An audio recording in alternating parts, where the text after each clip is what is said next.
जैसा भी आपने बात करी कैंडल हीलिंग की, तो सबसे पहले ये ही बताएं कैंडल हीलिंग क्या है, क्योंकि मैंने आमतौर पे देखा है कि जब भी कोई टैरो कार्ड रीडर होता है तो डेक वगैरह रखे रहते हैं, कैंडल रहती है और उसे जलाया जाता है, तो उसके पीछे लॉजिक क्या है? देखिए, अंधेरे में अगर आप सिर्फ एक दिया जगाते हैं तो सिर्फ उस छोटी सी रोशनी से शायद पता नहीं किसकी जिंदगी में रोशनी आ जाती है। तो जब हम बात करते हैं कि कैंडल्स जला के लोग टैरो करते हैं, उसका मीनिंग ये होता है। और हीलिंग की जब हम बात करते हैं, जब हमारे पास एसेंशियल ऑयल्स होते हैं, अब जैसे मैं एक कैंसर पेशेंट रह चुकी हूँ, 3rd स्टेज ऑफ कैंसर से मैं निकली हूँ। अच्छा, ठीक है। और मेरी इनिशियल 4th स्टेज थी और 3 साल पहले लोगों को कोविड हुआ था और मुझे कैंसर हुआ था। उस वक्त मेरे पास हॉस्पिटल जाने का शायद एक, मैं बोल सकती हूँ उस समय प्रोविजन नहीं था। थोड़ा मेरा कैंसर बढ़ गया, डिले हो गया और ट्रीटमेंट लेने में थोड़ा सा मुझे देर हुई, तो उस वक्त शायद ऐसा मेरे पास कुछ ऑप्शन अवेलेबल नहीं था। तो मैंने इमीडिएटली वास्तु से और कैंडल से अपनी हीलिंग स्टार्ट करी। और हीलिंग ऐसे स्टार्ट करी कि जब मेरे पास कैंडल्स होते थे, 7 चक्रास के मेरे पास कैंडल हुआ करते थे, जो कि मैंने स्टॉक्स मंगवाए थे अपने क्लाइंट्स की हीलिंग के लिए। बट अनफॉर्चुनेटली उस समय ऐसा दौर आया कि किसी की हीलिंग ना करते हुए मैं खुद की हीलिंग कर पाई।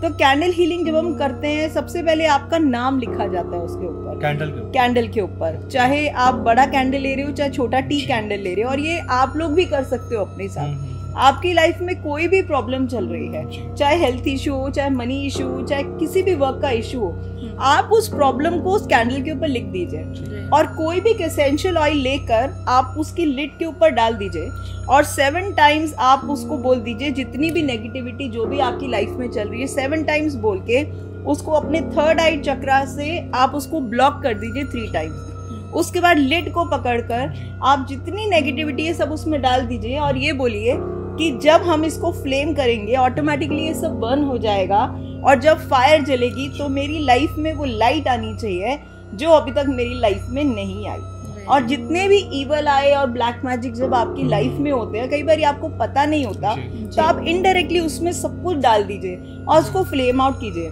21 डेज अगर आप ये कंटिन्यू करते हो तो आपकी लाइफ में जितनी भी प्रॉब्लम्स चलती हैं वो बर्न होने लग जाती है। अब आप सोचो, दिवाली पे लोग क्यों दिए जगाते हैं?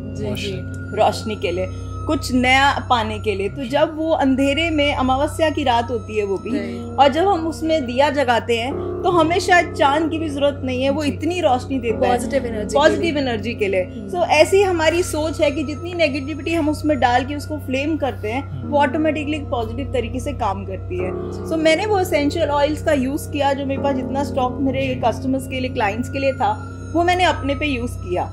फिर मैंने धीरे धीरे और चीजें बताती हूँ। हीलिंग फायर बैक एक्चुअल में क्या है? हाँ, एक्चुअल में क्या होता है, जैसे आपने मुझसे पहला क्वेश्चन पूछा कि जब हम टैरो करते हैं, जब हम कोई भी चीज करते हैं तो हम कैंडल क्यों फ्लेम करते हैं?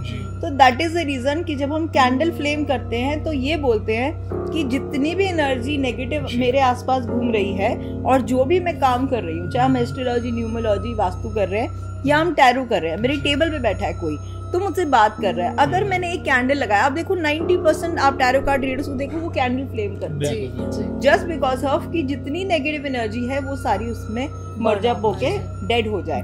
ठीक है, तो वो हम पे इफेक्ट नहीं करे।